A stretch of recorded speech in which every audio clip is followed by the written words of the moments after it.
2015 Brown winner of the 2015 Breeders' Cup Classic, making him the official, unofficial Grand Slam winner of thoroughbred racing. He is the first horse to ever win the Triple Crown and Breeders' Cup Classic. He was ridden by jockey Victor Espinoza in all of those races, the majority of his races actually. He stands just about 16.2 hands and has filled out quite nicely, as you can see from his racing physique. Join the crowd, Got the baby. dad bod. He says I want my chain. And he does have the temperament of a lamb. He's very docile, very gentle. Really imposing. He was that way while he was a racehorse as well. So again, not super common, especially for a colt on the racetrack, but then again, he's been a breeding stallion now for several years and has not changed that temperament and has in fact been passing that on to his foals. Oh, nice. So we're very appreciative of that. Oh, you're so sweet. Can you make his face turn? What's his typical day like? So his typical day, they There will, you go. there are 3 breeding sessions, one right away in the morning. After that breeding session, they will go outside for a few hours and then come back inside for the mid-morning breeding session. They get groomed. Most of the time, they do not get bathed. They'll get rinsed off if they're extra muddy or anything like that. And then they spend the night in their stalls because we don't want anything left to chance outside, especially with a horse like American Pharoah or Justify. Unfortunately, we can't. You might have mentioned it. How old is he now? So he is, oh my goodness, I'm having a brain About fart. 10. Thank you very much, Charles. How? I can't do math and he's 9 years old. 9. I can't Okay. do math in the air very well. You've been trying to get here all that time. So what is it about his physique that makes him so special? Personally or just in general? Yeah, well, in general. You know, anything I would say is in the eye of the beholder. Obviously, his race record stands for itself as far as his winnings. We have some racehorses that look like they should never win a race. I'll use Seabiscuit as an example. He did not have good conformation, and yet he did what he did, included defeating a Triple Crown winner. So sometimes it's literally the luck of the draw. But in my eyes, I think he's perfect. Yeah. Now, our driver said that he has a rash on his bottom a little bit. No? I'm looking right at it. New to me. You're talking about. No, yeah, I've got a perfect view. So, all right, Charles, would you mind walking him just a little bit? I don't see it on. And I don't know if you can tell just by kind of listening, we do have But he did have a rubber. rash. Yeah, I could hear that. Yep, and that's a safety aspect as well as it's more cushioned for walking But I on. don't see it I there now. like it I as don't well. see You can definitely walk on it barefoot. Yeah, yeah. But he And he does like to pose. I know. He knows whatever are he his had people. it was on the hip that was visible on this side, so it's gone. What's his Look at his favorite ears. treat? He knows. I'm You say on, carrots? you know? Yeah. So what? Oh, he So you heard get it. medication for Yeah. it, right? That's a big I'm deal, on. you know? Yeah, I exactly. mean, you don't want the horse being in pain. No. All right. Are you Handsome, all isn't he? satisfied? Perfect. Thank you. My baby.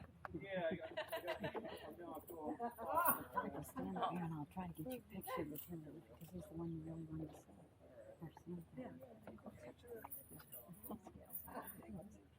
Uh-oh. Probably done hurt his teeth. He's quite patient.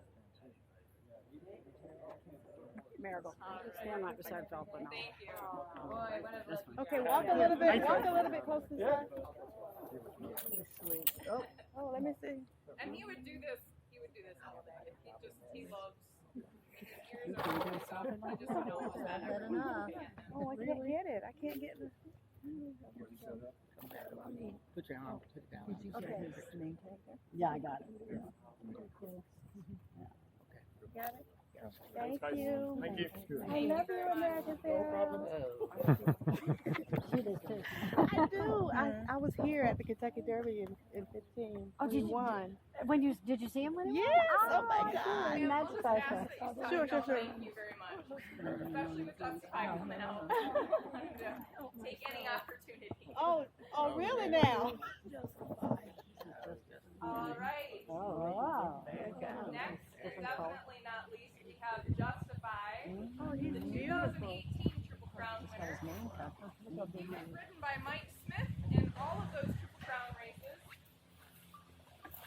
And as you can see, he's got a little bit of height on American Pharaoh. So Justify stands just under 18 hands. He's 17.3 hands, which makes him one of the larger types of racehorses. And he grew a little bit from when he was race fit, but he just mostly filled out quite substantially. He really has. And he has dialed in on his temperament a little bit since he was on the racetrack, but he definitely still knows what he is and how important he is. The unique thing about Justify's Triple Crown as compared to American Pharaoh is he did not race as a 2-year-old. So he started his race career as a 3-year-old, which is uncommon, especially when horses are being pointed toward the Triple Crown races. When he won the Kentucky Derby, he officially broke what was known as Apollo's curse. Apollo was a racehorse that did the same thing, did not run as a 2-year-old, but won the Kentucky Derby, and no horse has done that since Justify in 2018. And how old is this one? He is the only undefeated Triple Crown winner, and his race career spanned 6 months, and he did all of that in 6 months. I make it that it was 7. Oh, wow. He's a handful to run. Yeah. He won in 2018 as a 3-year-old. So. I can't answer that. I can't answer that. He's just cutting up. They're keeping him further away. Yeah, if too. I say the wrong thing, he'll hold a grudge. I think they're both Look how phenomenal. muscular he is. I can't do that. When people ask to compare secretariats, I'm like, they wouldn't give you you an can't do answer that that though. That's a And politician. obviously he's a little bit more mouthy than American Pharaoh, so he has That's a politician. to be asked to mind just a little bit more. You think they people like the bit? No, it's either that or a finger. Really? So that just gets him He knows. distracted by. So he's paying attention to that versus trying to grab a hand or something. He's just very mouthy. It's very common with colts and male horses. They tend to be more mouthy and they just want to touch things, and sometimes they touch a little too hard. How often do you bathe them?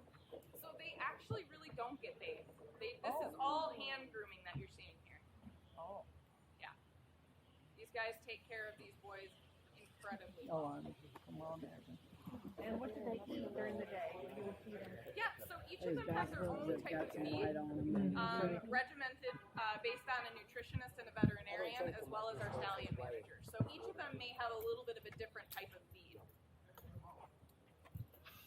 All right, is everyone satisfied here with Justify? Yes. Might as well be. Never. No, I understand that. Trust me. Value your fingers, you better be. Jerry's poser. Yes. Yep.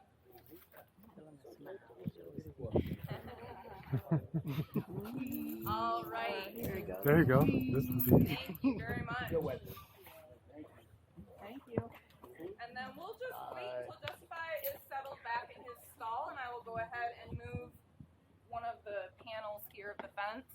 We'll go in and check out a couple of the other stallions that reside in the same barn as the Triple Crown winners. So where were you sitting at the Derby? We were sitting, I can't even remember. So but every it was stallion has a stallion just manager? around the Nope. corner at the We have finish. one stallion manager. Oh, Oh, Coolmore. you guys. Yep. And I saw American Pharaoh. Oh, great. Right. No, nope. So they So you were purchased them. visiting the barn today Yeah, before? yeah. How cool. So I said, All right. Again, I just asked if you wouldn't mind keeping keeping in the central portion of the barn away from the bars. Again, take as many pictures, videos as you like. As I go in, we'll kind of talk about a couple of the other stallions that are in this barn. We'll find out. I'm not real close to them. I'm not real close to them.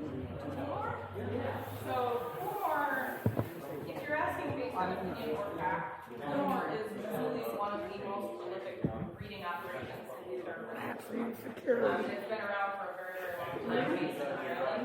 And when a stallion comes to Fillmore, they have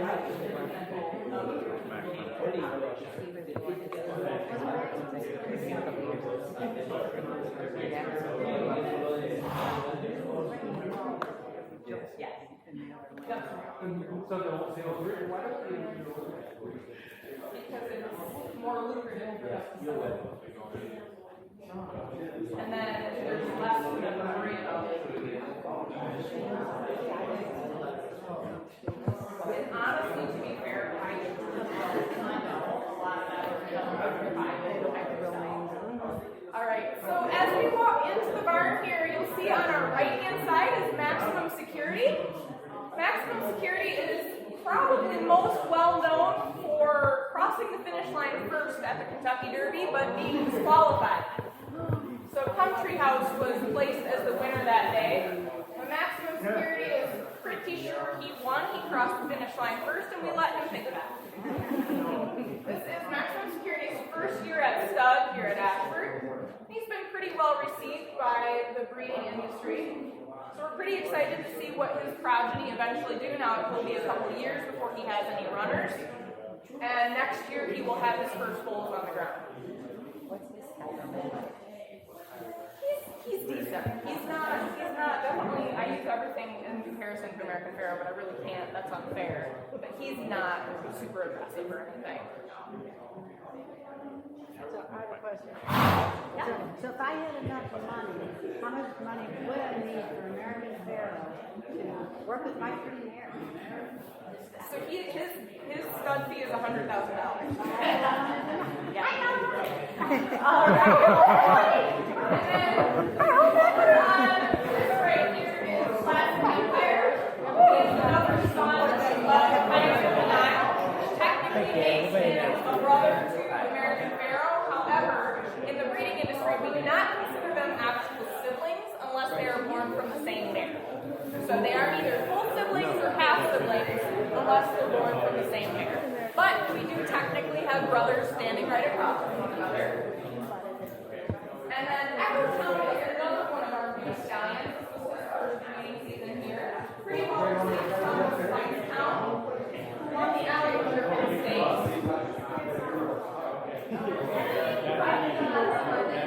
Justified's baby's yearly. He will have 2-year-olds this coming year. So 2022, he'll have runners.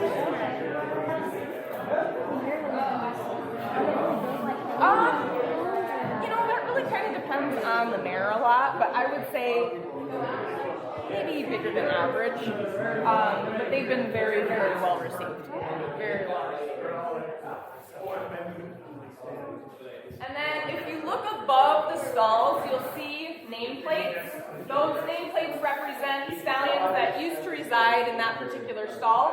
So you'll see Stormbird, Woodman, and Giant's Causeway, as well as El Gran Senor and Grand Slam. Stormbird, of course, was the very first stallion to stand at stud here at Ashford.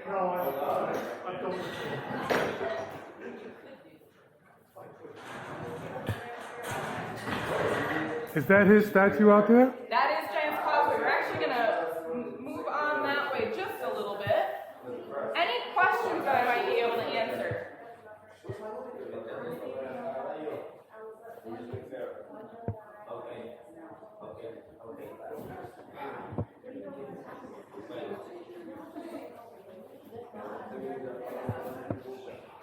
All right, if you wouldn't mind following me, we're going to head over to our cemetery. I'll talk about a couple of the stallions that are buried there, as well as the statue of Giant's Causeway.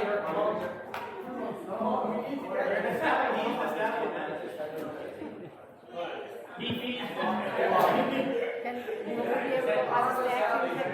yeah, absolutely. I'm just gonna kind of wait out here. Oh, they're getting cut. He's right in the corner there. But you have to look all his name tag. Yeah, I was looking up. I'm getting a picture of the stallion guys. They're very popular. They're like celebrities. Oh, I don't know about that. Yeah, each one of these doors weighs about 1,400 pounds. All right, if y'all wouldn't mind following me, that would be wonderful. How long do they breed? So they breed until they tell us to stop, essentially. Each farm has a different time frame. I like to say that it usually ends around Father's Day to be kind of in that way. Until they Until can't. they can't anymore. Yeah. Have you ever thought of Viagra? Alright, I know we're losing some of my tour here. Sorry, guys. Alright, wonderful, thank you.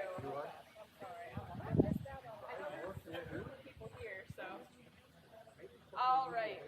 Just want to make sure I have everybody. They kind of snuck in another tour group, so I want to make sure I have my group. You are my people. Does Blue Moor ship a lot of bears or from like Ireland? Yes, yes. So we'll stop and take a peek here, and then we'll come around and we'll kind of talk about Giant's Causeway a little bit. So you're welcome to walk in on the grass. That's absolutely fine. I know there are signs everywhere that say please don't drive on the grass, but we can be foot traffic on the grass. And there are several headstones here, some on my right, some on my left. On my left, we have Giant's Causeway, who is known in the horse racing industry as having been the Iron Horse.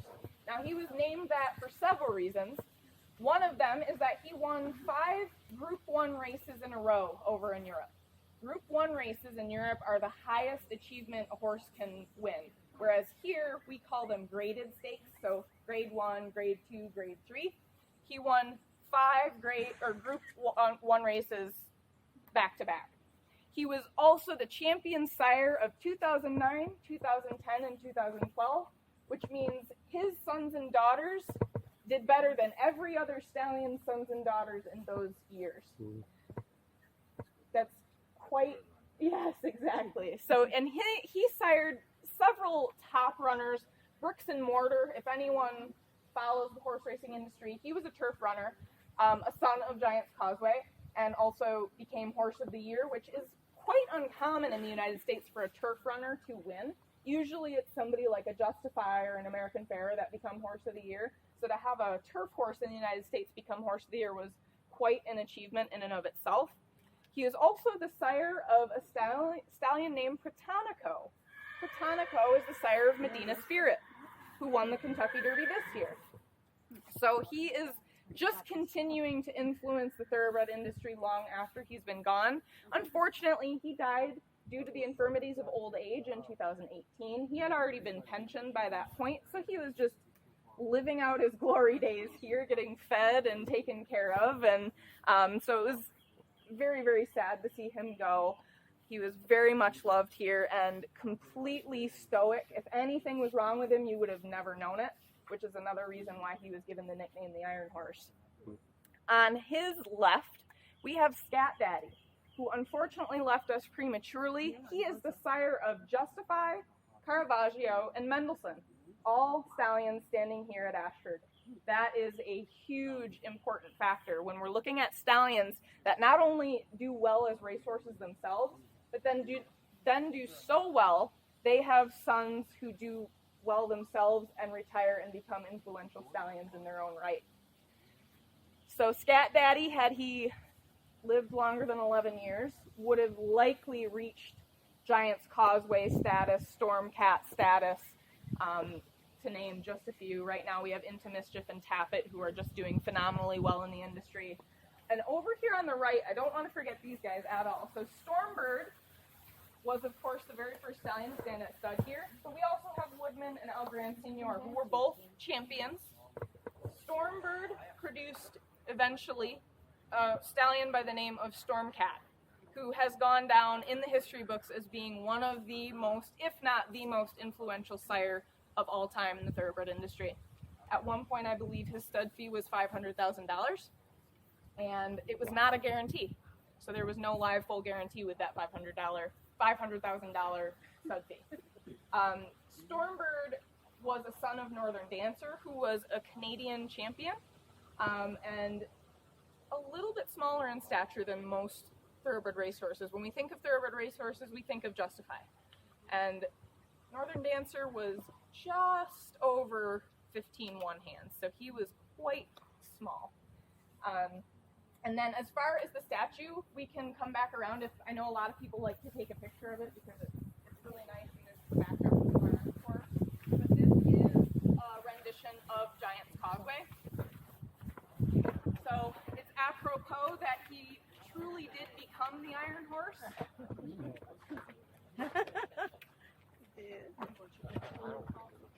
Can we go up? No, please, thank you. No, I appreciate that. The worst you can hear is no, right? That's right. The worst answer you can get is no.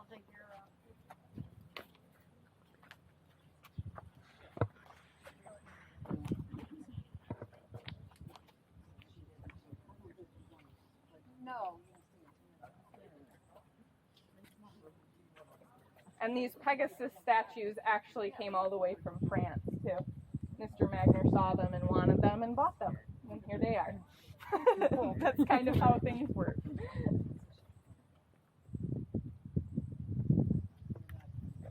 All right. We do have one more horse to see out, and I want to kind of do that before it's lunchtime. These guys are definitely regimented, and they like to have their lunch when they're supposed to have their lunch. So if you just want to follow me down the path here. Maybe. We'll just go slow. It's fine. It's all good. Yeah, I had that problem. Just don't want to lose anybody. I feel bad. We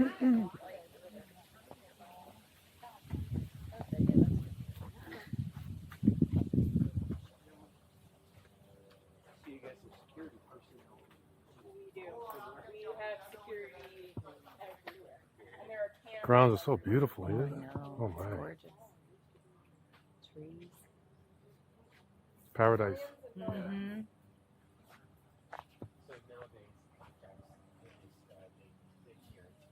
Not always, but I would say 95% of the time.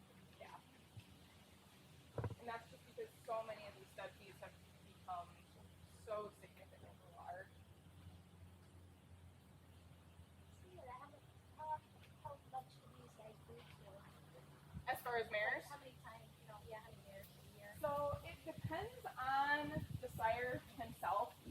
A stallion like American Pharoah Justify will usually see between 150 and 200 mares a year here, and then they will go shuttle to Australia. And I'm not sure what the books are like in Australia. I'm not exactly sure of the rules there, if they're similar or a little bit different. But they don't breed a mare more than 2 to 3 times a day. And then during the heavy part of the breeding season, it's pretty much every day for a horse like American Pharoah or Justify. So as we walk down, we are going to see another stallion come out, and you can take pictures of him as well. He is a son of Scat Daddy, very similar to Justify. However, he is very different in appearance and stature. As we walk down, I'll just ask if you could kind of file along the semicircle here, because we'll walk him out so you can see him.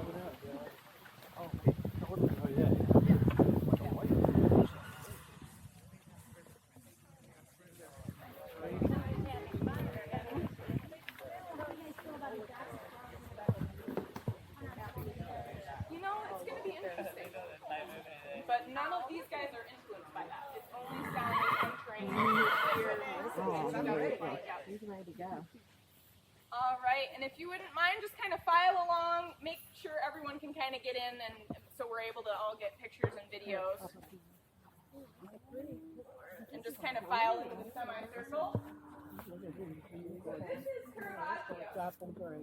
Caravaggio is quite a bit smaller than his brother, quote unquote, Justify, and quite significantly different in color. beautiful, isn't it? Caravaggio did his racing career over in Europe. He was a grass runner. Turf racing is not quite as popular here in the United States, but it is all they do over in Europe. That and steeplechasing, which we do not do here in the United States. When Caravaggio was racing, he was nearly pitch black. So if you look at the color of his legs, he was slightly darker than that while he was racing. He is a 7-year-old son of Scat Daddy, and also his claim to fame is that he is the fastest son of Scat Daddy. He is faster than Justify on paper. He won during Royal Ascot, which is as excitable as when we're thinking of the Kentucky Derby or the Breeders' Cup races. Royal Ascot is very important over in Europe. It's quite an event. And he does have winners out of his first crop of runners as of this year. They have been doing well, and he's been fairly well received. Caravaggio was actually bred and born here at Ashford, so he's come full circle.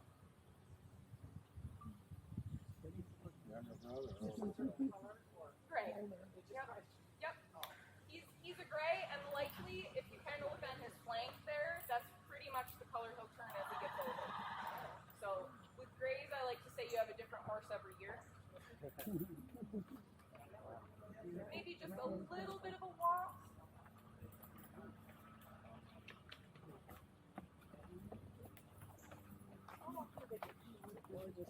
Usually it's every 4 weeks they get their feet taken care of. Yep. Some horses, we treat every horse here on the farm on an individual basis, so if they need more attention, they get more attention. But as a standard, it's every 4 weeks.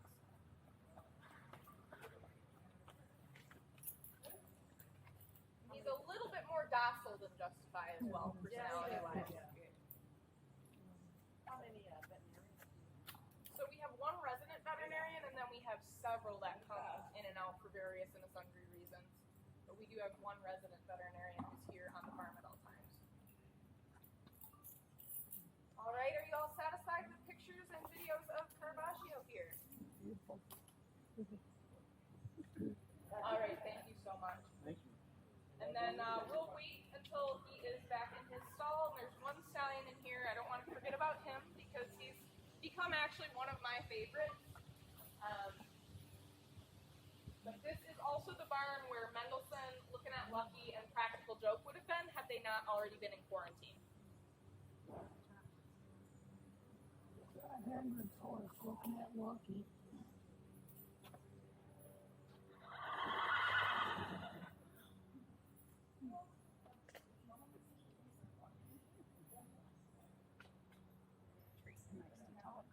All right, if y'all want to come in, we'll take a look at money here. Over there in the last barn.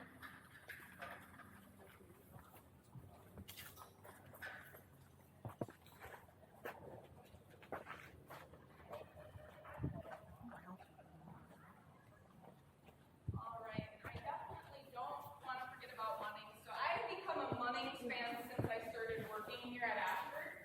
Munnings did not necessarily win the accolades that some of the other stallions like American Pharoah or Justify did on a racetrack. But he was a fairly consistent racehorse, and he has produced winners such as I'm a Chatterbox and a horse called Ohm, who was on the Triple Crown Trail the same year that American Pharoah was, and actually defeated American Pharoah in his first race.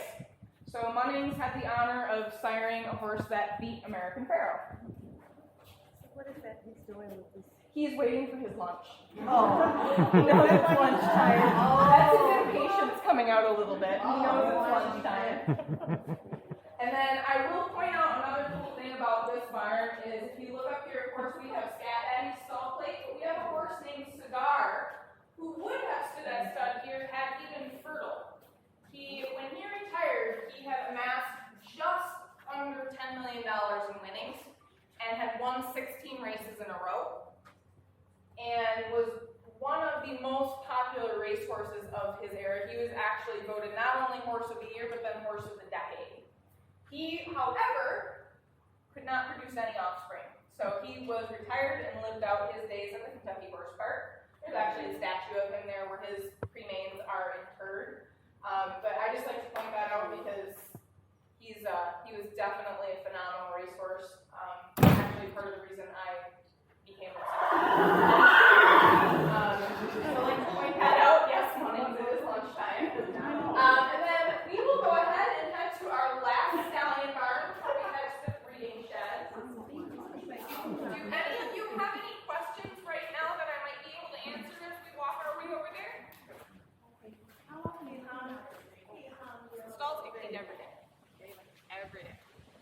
Yep, and then sometimes during the day we'll pick them out depending on how long they're in the stall. Because we want them to look very pristine and clean and How long are they turned up for?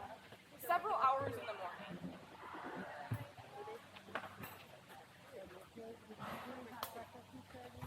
2:40. Yep, we have one tour. Yes. Yep. So they're in from the afternoon through the evening. They have one breeding session in the morning, and then after that, they get to go out and see horses. By the time they're supposed to come back in, they're all standing at their gates ready to come in. So they are very routine.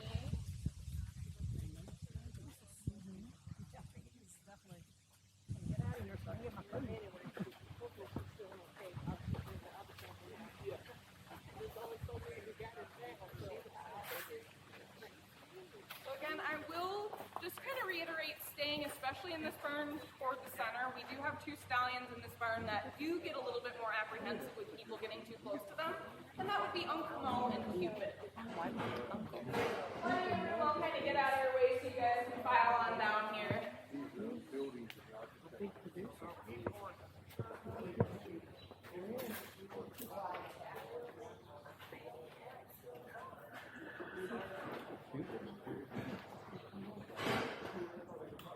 All right. Now it looks like there's another group coming, so if you guys want to just kind of file in a little bit, we'll talk about all of them. No worries. All right. So on the right-hand side here, we have Uncle Mo, who is currently one of the most influential sires in the breeding industry. He stands for $175,000 as a stud fee, and that is a live full stand and nurse guarantee. He has sired many incredible racehorses, including Nyquist, who won the Kentucky Derby, also won the Breeders' Cup Juvenile. He's one of only two horses to have done that, win the Juvenile and then the Kentucky Derby. Another unique thing that we have here is we actually have a father-son duo standing next to each other in stalls. This is Motown. So Are they being fed right now? Yes, they're eating. They're eating their lunch right now, and I think enjoying every minute of it. So he's a little bit smaller than his sire, and he's been fairly well received as well. So again, Uncle Mo has a stud fee of $175,000, and Motown stands for quite a bit less than that. So not everyone can afford that $175,000 price tag, but you're getting a really good son of Motown here at nearly, quarter of the price. So, and then I definitely do not want to forget Tail of the Cat. He's down here on my right. So Tail of the Cat was born in 1994, which makes him our oldest breeding stallion currently standing at Ashford Stud. He bred a total of 3 mares this year, and every single one of them was pregnant on the first try. Wow. So he's got that. Likely he will be pensioned at the end of this year. We kind of let our veterinarians determine that for us, and we want them to be healthy, happy as long as we can possibly have them be here. The cool thing that I like to point out is his name is Tail of the Cat. He was a son of Stormcat, which of course, going back, Stormbird was our first stallion, produced Stormcat. Stormcat produced Tail of the Cat. The unique thing about his name is that his dam's name was Yarn. So I always think it's quite comical that they chose to call him Tail of the Cat. And I definitely think they did that on purpose. What are you going to do with them when you pension them? He will live out here until he decides to leave us. Good. So he will stay here until he's gone. But I mean, for his age, he looks absolutely phenomenal, which is a testament to the nutrition program that they have here. These guys do an incredibly impeccable job at taking care of these stallions. So, like, do any of these horses ever get ridden again? No, not here. There are some breeding farms that do that. Not as many of them as people might think. Once they're here, There really is no reason to, No. is there? Yeah. not really. No, some of them will get exercise, like hand walked, if they're maybe eating too much. But other than that, Windstar, I believe, rides their horses still in Claiborne, or not Claiborne, Three Chimneys definitely does ride some of their stallions still. Not all of them. But that's a great question.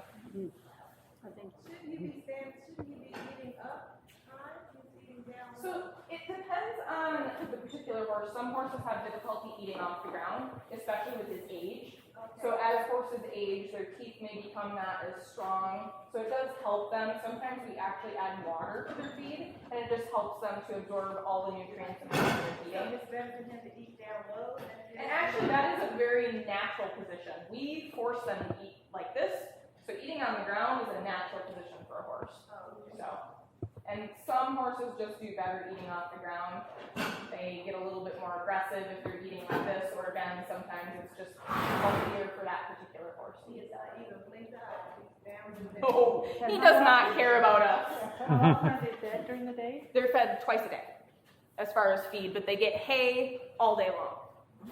So, and usually we have a very good quality hay mix here. It usually includes some alfalfa, which is very nutrient dense and rich in protein.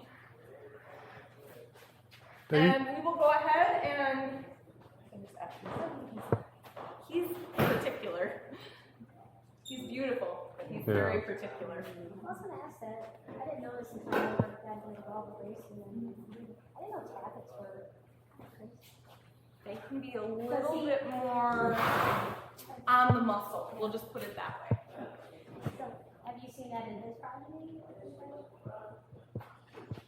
I don't know if his progeny specifically, but anything truly with Tappet up and even the first or third generation, they just tend to be a little bit more restive and a little bit more fiery in personality. It's just kind of how they are. But he is beautiful. Actually, he has a fairly short back. He's kind of stretched out right now. Okay. Oh. But all right, we will head this way. We're actually going to go up to the breeding shed at this point in the tour. I work with mares and foals. Yeah, I could just feel my nose. I said, I'm going outside. Muscles. I told you, I just feel it because So my there's title a is stronger groom aroma in that really barn than any for other. me is not. So it's just kind of a catch-all terminology. I'm a stall mucker, a horse walker, whatever needs to be done, a tour guide. When I saw you, I thought he should take it. Yeah, I've been here since January, and I still have to pinch myself every time I drive to the gates. Because you probably have, well,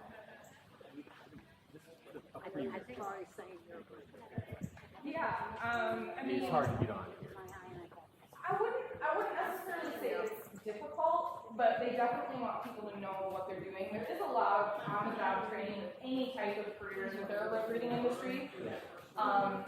Sometimes people. You can get something, you can get a behavior. Yeah, so for me personally, I'm actually a licensed veterinary technician, and I've been one for 12 years. So this is kind of a second career choice for me. I got a little burned out working in small animal medicine with dogs and cats. I love them, but I would rather be outside working in the hot sun all day than standing in an office setting. I'm over that part of my journey, I think. Sure. So make sure we have everybody here. here. Yeah, no, I'm happy to be here. I'm making the move from Michigan, actually. I just have to convince my significant other to do the same. I'm like, I'm not going back. So So, yeah. Michigan, Kentucky. I'm on your side. Michigan, Kentucky. You need some company, let me know. yeah, it's absolutely beautiful here. It doesn't matter. I mean, all of these farms in this area are Just to take care of the grounds here, I would think you need a lot of manpower. Driver's there's ed. somebody mowing or doing something every single day of the week. Well, you never run out of things to do. 2,700. Just over 2,500. Splitting hairs, but you know. Well, and then you. And then I'll stop here at the bridge. This is a bridge to nowhere. We don't ever use it. Sometimes they'll use it for photographs, but we do not walk the stallions across. We actually walk them along on the the sides soft stuff. on the soft stuff here. the one thing that this bridge is somewhat famous for is it was in part of a movie by the name of Dreamer. Dreamer is, I'll age myself, but for me, it's a fairly old movie. It has Dakota Fanning in it. It was a Disney movie, kind of made for younger kids. And it's very, very loosely, I will say very, very, very loosely based on a mare by the name of Mariah's Storm, who was the mother of Stormcap. So, or Giant's Causeway, excuse me. I've got everybody's names in my head right now. Giant's Causeway. But yeah, it had, the movie had absolutely nothing to do with her at all. There's an old movie with Sylvester, and they open those doors there, and it's like, oh my gosh. Yeah, yeah. No, it's beautiful though. But it is the bridge to nowhere. It's pretty. It's aesthetically pleasing, so it's suiting that purpose. And then on our left here, this is actually the wash barn. So if a stallion comes in and is absolutely covered in mud, they'll get rinsed off here. Again, we don't traditionally bathe our stallions. Yeah, I thought I heard it there. I'm just finishing up their tour up there. I don't want to infringe. And then every Friday, this is where all of the stallions are weighed. Every single Friday, because we want to make sure there's no fluctuation in weight, making sure someone's not gaining too much or losing anything. They live manicured lives. I would love to have somebody go, okay, you need this much to eat and you're good. But that's easier said than done. Yeah, you can go ahead and stand. I'm gonna take a picture of the flowers. That's fine. Absolutely. I just don't want to, I don't exactly know which cheer group that is. I just don't want to be, does anybody have any questions at this point at all that I can hopefully answer for you? Well, I know a fact that you were saying about Cigar, that he's, so you know, you know way more than I do. I just happen to know this, but he's 14 on the Blood Horse ranking of the 100 greatest Yes. horses of the Yes. 20th century. For me, So I would say because I he's like in the him top too. 5 personally. He's Yeah, yeah. literally the reason I fell in love with the racing industry, and I didn't even get to see him race. Yeah. So he was a little bit before my time as far as his racing career. Right. That I would have been knowledgeable for it anyway. But I fell in love with him. My first visit in Kentucky, I think I was between 9 and 11 years old. We went to the horse park, and I absolutely fell in love with him. And by the time we got home, I had a poster of Cigar. I had a T-shirt with Cigar on it. I was absolutely obsessed with him. And then as an adult, I visited him consecutively every year for 10 years. Yeah. So He's also named after airlines and not tobacco. correct. Yeah. Correct. Yep. Yep. And he was known as the incomparable, invincible Cigar, and that's actually what's put on his, I guess, grave at the Kentucky Horse Park. But it's where his ashes are interred there. So. Is there a gift shop anywhere that we could buy things from? Not here, but So if you're looking for a really good gift shop, I would say the Kentucky Horse Park is your best bet. They have a lot of racing memorabilia, photos, T-shirts. They also have what's called the Hall of Champions at the Kentucky Horse Park. If you've never visited there, I would implore you to do so. There's a statue and a memorial for hands down the greatest thoroughbred to have ever lived in Man o' War, and that is where he is fully in his he was embalmed, they buried him, his casket is below that statue. He's one of only very few horses that they ever did anything like that. They had a wake, they had a visitation for several days. I mean, it was a big thing. So if you have not been to the horse park, I definitely would encourage you to go. They have the Hall of Champions there, and they house the oldest living Kentucky Derby winner in Gopher Gin. So Gopher Gin actually just turned 30 years old this year, and he looks like he's about 6. He's just phenomenal. And I absolutely adore him as well. And he's not named for the alcohol, he's actually named for the card game. So there's another your cigar. They cremate the horses when they're... Yeah, so there's an old, kind of like an old story where we would bury the head, the heart, and the hooves of the racehorse, but we cremate them. So that we cremate them whole, and then their ashes are interred beneath their headstones. And that's primarily every horse that's buried. That's what they do. It's just a lot easier to do it that way than try to figure out how to bury an entire horse. But Man o' War was fully embalmed and buried in a casket. So is Secretary. Yes, that is true. That is true. Yeah, and Trigger, if anyone knows anything about Roy Rogers, was stuffed. Now wait, do we date ourselves? Yeah, okay. Happy trails, right? Yes. All right, we will go ahead and move on into the breeding shed at this point in our tour.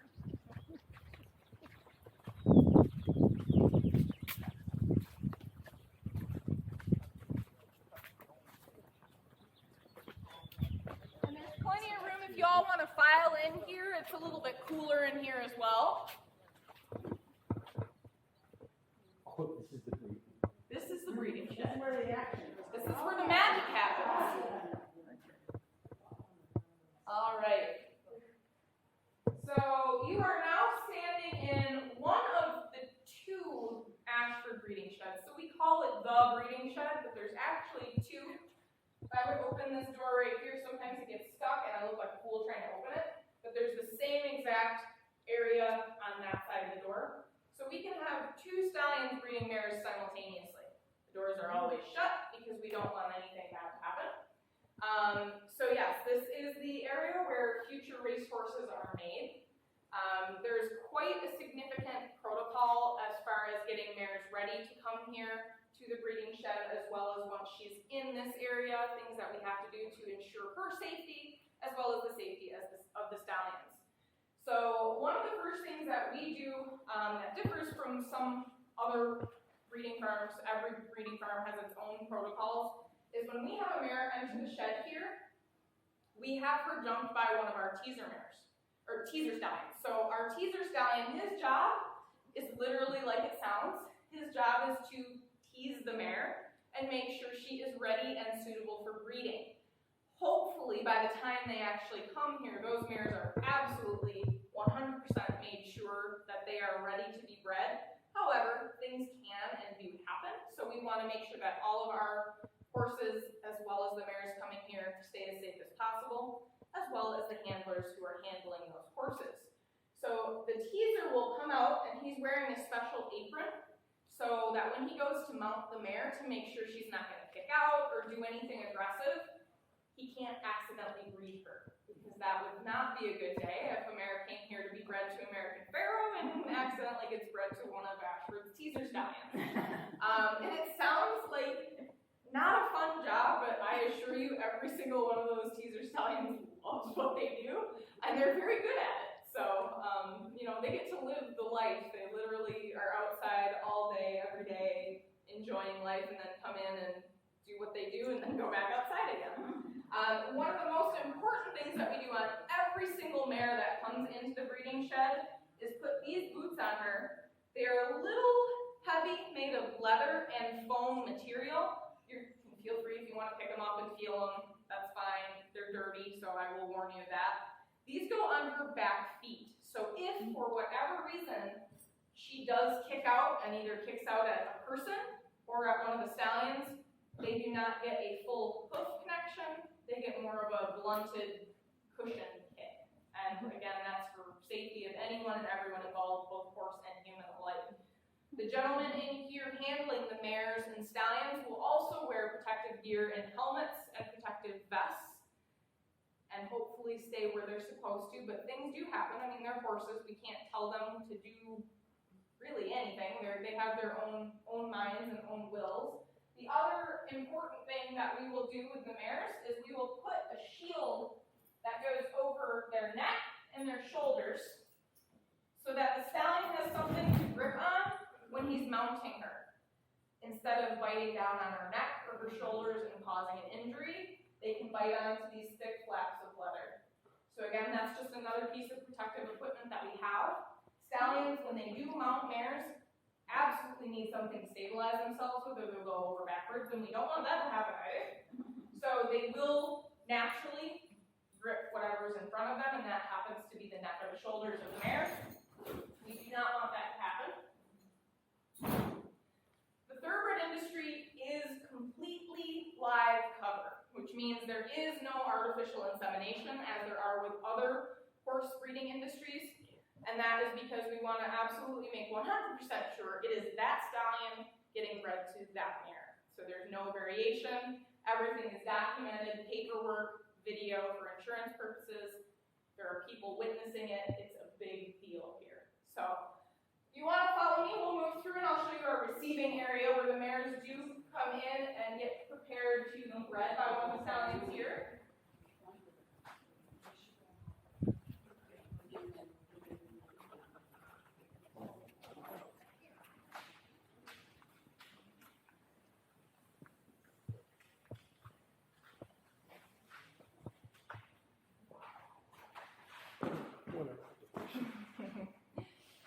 All right, and you'll see over on my left here is a small building, which is our laboratory, as well as where our veterinarian is every time we have a breeding session. So we do have 3 breeding sessions every day during the peak of breeding season. Right now, we're kind of dwindling. It's toward the end of breeding season. Usually, during the height of breeding season, we have anywhere between 14 and 16 mares coming to be bred in the morning session, usually 8 to 12 in the mid-morning session, and then the evening session can go either way. It can be as busy as the morning session or lighter than the midday session. But now, currently, we're maybe getting 2 to 4 mares for the morning session, probably 1 for the mid-morning session, and I don't even think they're utilizing the evening session at this point. And usually, at the tail end of the breeding season, it's the bigger stallions that still have mares left to be bred, like American Pharoah and Justify. And that's just because they have larger books than some of the other stallions do. They were both fully booked this year, as well as Munnings. So he was quite popular as well. When a mare enters in the van or trailer, or however she's being transported here, one of the guys during the pandemic, it got to be a little bit complicated, but the way that the breeding shed here at Ashford is set up truly made it a lot easier than other places. And that's because our stalls had already been set up to be able to receive mares coming in this side, and then we take the mares going out that side. So there was very little interaction during the peak of the pandemic, which of course we all know is very, very important. We did not have anybody other than Ashford employees handling the mares in these buildings. So one of the guys would stand out here with a piece of paper and call out American Pharoah. And that mare would then be called up to go into one of these stalls. She would then wait until one of the grooms was ready to take her out of the stall. First thing that groom does is take a name tag of whichever stallion she is being bred to and clip that on her halter. I will go ahead and pass these around. We have 1 name tag for every stallion that currently stands at stud here at Ashford. And again, very important, that is one of the first ways that we can know the correct mare is going to be bred with the correct stallion. The last thing we want to do is mess that up. We have a perfect track record and we aim to keep it that way. Once that mare has that clipped on her halter, she will then be walked into this wash area. Her tail will be wrapped, and she will be washed and cleaned prior to being bred. Again, we want to keep infection, anything potential, to an absolute minimum when mares are coming here to be bred by our stallions. Once she's washed up, she will either go back into the stall she was first placed, or if they're ready for her, she will walk into the shed, be mounted by the teaser. Once the teaser has done his job and ensuring the mare is truly ready to be bred, the stallion will be walked in through the doors we came in. The doors will be closed on both sides, the magic will ensue, and then once they're done, the mare will go out, she'll leave, and the stallion will go back to his stall. Because as I have stated before, a stallion only breeds 1 mare per session. He doesn't have 3 or 4 in one session, he has 3 mares a day, if that. And that mare is only done once. Correct. Not 2 times. Correct. Yep. So Do the mares have to quarantine before they come here? Or no? nope. And the reason for that is they get vetted, and I can be a testament to that. They get vetted literally every single day until they're ready to be bred. So if we have a mare going to be bred, she is vetted every single day up until literally the morning of her being bred to ensure she's completely sound, completely healthy for breeding. Everything is as it should be. She's had any treatment that she might have needed. She's good to go. So it's quarantine is really more important when a horse is going out of the country. So, and that's why they do have quarantine periods of at least 2 weeks. So for Justified American Pharoah, they will be in quarantine here on the farm for 2 weeks before being shuttled to the airport, put on the airplane, and flown to Australia.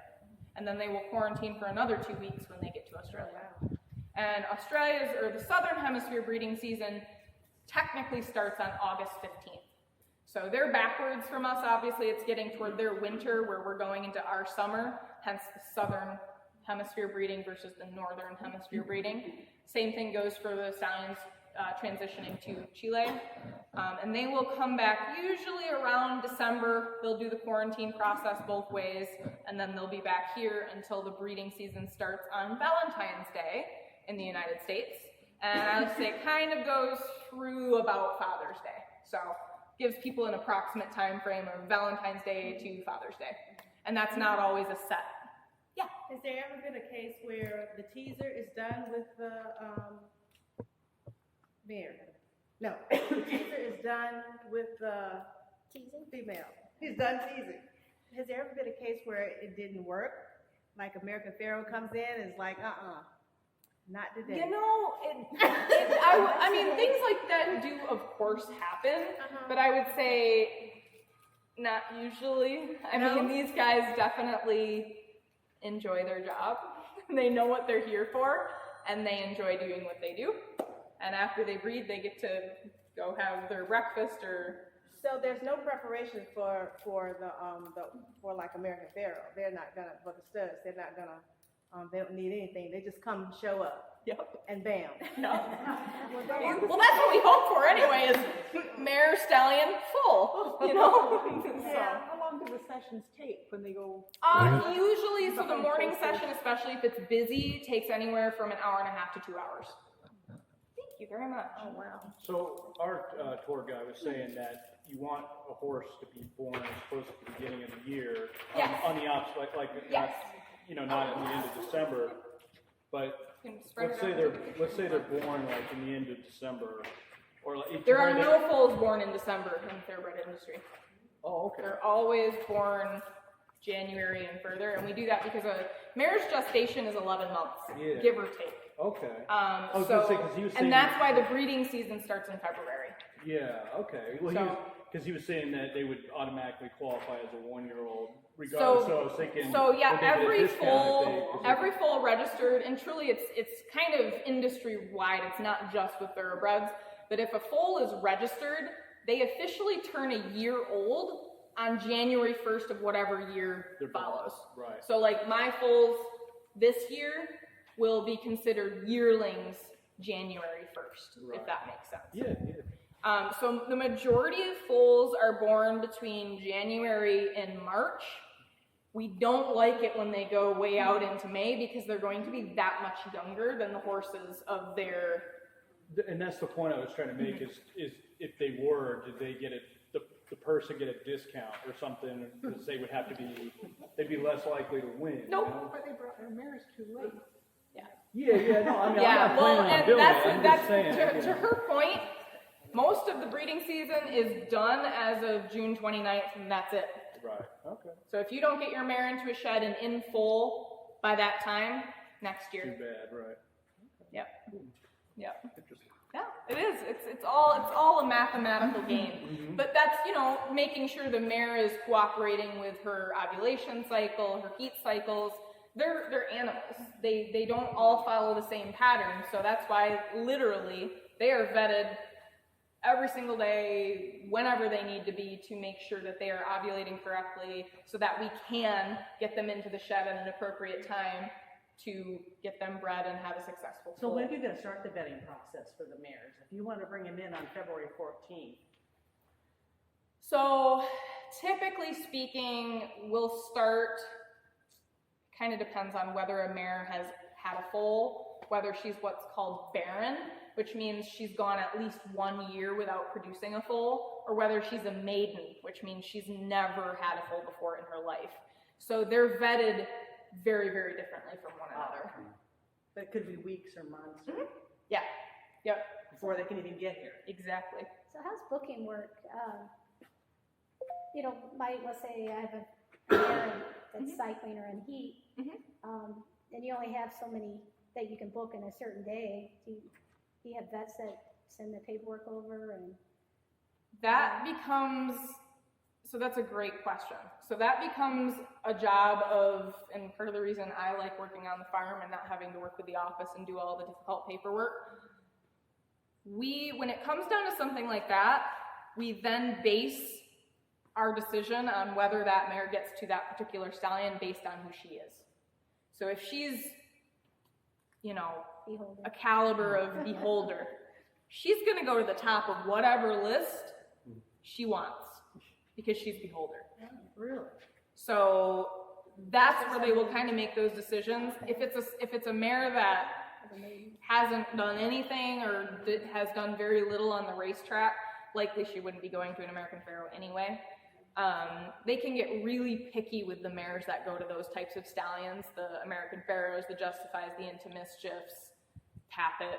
They can get very picky with the mares that go to those stallions because they want whatever is coming to those stallions to have the best possible chance of producing a successful racehorse. They don't want anything bringing him down here.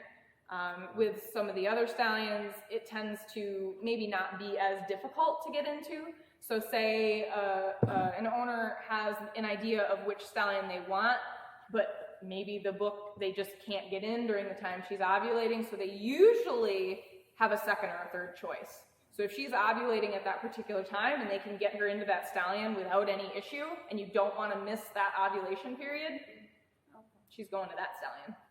So usually owners will have kind of a short list of stallions that they have, whether it be to Ashford or Spendthrift or Gainesway or wherever they might be considering taking their mare. They usually have a short list of options because the bigger stallions, Medaglia d'Oro, good luck toward the end of the season.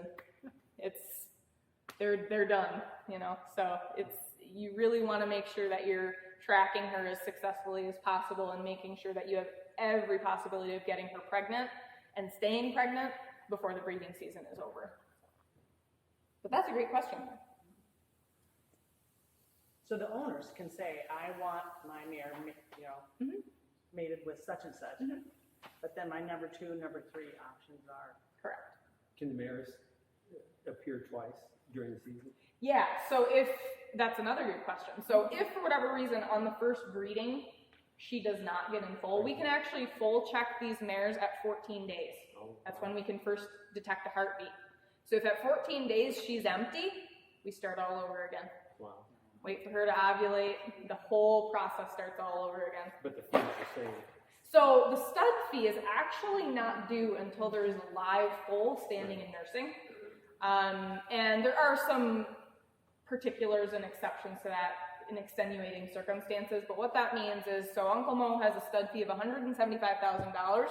That stud fee is due when there is a viable foal on the ground, standing, nursing, hopefully doing very well within the first 24 hours of its life, then that stud fee is due. If, for whatever reason, the mare prematurely aborts or loses the fetus before the birthday, so 11 months, there is no stud fee due at that time.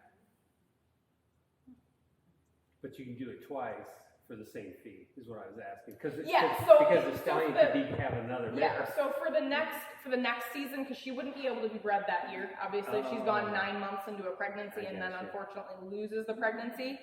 She can't be rebred at that time.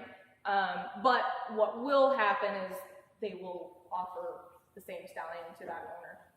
So, but that's a great question as well. You guys are asking good questions today. My last couple tour groups have been very quiet. Do the owners of the mares, can they come in and observe the process, or do you keep them out? Now they can, but during the pandemic we had nobody unless they were Ashford employees in these areas. But yes, so that is something that can be done. Most of the time it's not. And when you say Ashford, is that the company or is? Coolmore owns Ashford. Okay, So yeah. it's called Ashford Farm, and it's actually named Ashford Farm because when the original two partners purchased this, they went over to Ireland to purchase Stormbird. They stayed at Ashford Castle, loved it so much that they came back and named their stud farm Ashford. So, and then, so it's technically Coolmore at Ashford Farm.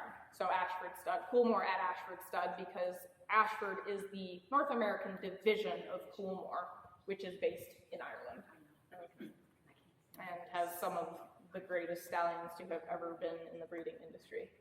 And that's across the board everywhere. Like, they have a phenomenal breeding industry. So are there any, like, I mean, well, you just said, but what are some of the other horses that are like in Ireland? So in Ireland, I think they have a total of either between 22 and 24 stallions standing at stud in Ireland. Their most influential sires over there have been Sadler's Wells and Galileo. And they produce predominantly turf runners. So again, that's why they have never, Come over here. they stay over there. They've done very well over there. Turf just isn't quite as popular here in the United States. We want speed, we want dirt, we want Kentucky Derby winners. They have the Epsom Derby over there, or in France they have several big races. In France they're all turf races. And they slow them down, the grass does. So the grass is a much slower type of a race. I absolutely love turf racing because not only do you have exceptionally larger fields, so we think the Kentucky Derby is a large field at 20. It's not uncommon to see a field of 25 racing in a turf race, but their tracks are huge. They're just absolutely massive. And usually when it's a racing field of that many, they split. So half of them are racing on one side and half of them are racing on the other. And I would say the majority of the time, all of those horses come up to the line at the same time. So it's just absolutely adrenaline pumping racing. Wow. I love turf racing. I'm sorry, I just want, so I know how you guys like bring American Pharoah over to Australia and stuff. Do they ever bring Frankel over here? No. And I don't think they probably will. Yeah. He's over there to stay. I would love to, yeah, he'd be But we do pretty have cool to see we him. do have some Frankels. So Oh, really? Oh, cool. yeah, because we go to him. Frankel doesn't have to yeah, come he, to us. yeah, he doesn't come to us. No. He was the world's best racehorse when he retired. He's really awesome. Yeah, I really love Frankel. Do you think him or American Pharoah would win? I mean, I know they're two different. Well, they're completely different surfaces. Yeah, I was actually going to ask our tour guide that question, but I thought he was getting annoyed by my online match race. I have a problem in the fact that I have too many favorites. Yeah. I just genuinely do, and I can't compare them to one another. Like everyone will ask, "Oh, who's your favorite, Rachel Alexander or Zenyatta?" Well, it's not who your favorite is, though. It's like, who would you think, like, if you had to pick, like, if your life depended on, like, you had to put your life on the line on who would win in a race. Now, who's your particular favorite? American Pharoah. You think I think American Pharoah would win, too. I think people... He could have raced until he was 6 years old. Yeah, I think Frankel is an amazing horse, but I think American, yeah. American Pharoah was mind-boggling to me as a racehorse. Yeah, he was absolutely phenomenal. You know, everyone, obviously Secretariat was in his own, he had here's Secretariat and here's everybody else. But American Pharoah, his last quarter mile of the Belmont was faster than Secretariat. So he was going faster at the end of the race than he was at the beginning of the race. Wow, that's pretty cool. And he won by 5.5 lengths, and he led gate to wire after stumbling at the start of the race. So, no, American Pharoah. Yeah. I love that horse. And part of the reason I love him so much is obviously he did what he did, but his personality. Yeah. That's what I love. His personality, it absolutely makes him more endearing. It makes him More an attainable. You know, people can see him, and he's not going to do something you don't want him to do. He's like that 99.9% of the time. The entire time I've been here, I've seen him whinny once, and that was because they were bringing lunch in front of him, and he heard Cupid whinny, so he's like, "Oh, my turn!" But he literally just stands there. The entire, he is truly an Big enigma. sweetheart, yeah. He's just a big puppy dog. I was reading stories on him and just and you know, from personal experience, obviously we have Justifies and American Pharaohs here on the farm. That goes without saying. He's putting that in his bowls. They are just as sweet as he is, and that's what I want to see in the race.